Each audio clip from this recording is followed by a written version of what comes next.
Sementara itu, Saudara PLN Aceh akan mengupayakan agar pasokan listrik di wilayah Semelu tetap terpenuhi.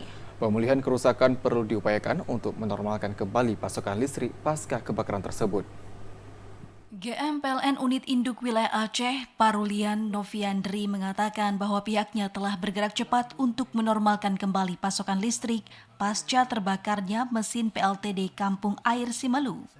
Ia menjelaskan PLTD Kampung Air Simelu terbakar tidak terlalu lama, namun penyebabnya masih diinvestigasi.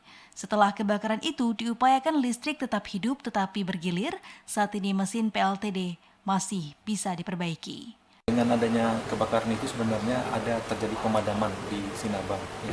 Pemadaman di Sinabang yang saat ini kita lagi upaya untuk penormalannya. Kita harapkan sebelum perayaan Hari Raya Idul Fitri ini bisa normal kembali.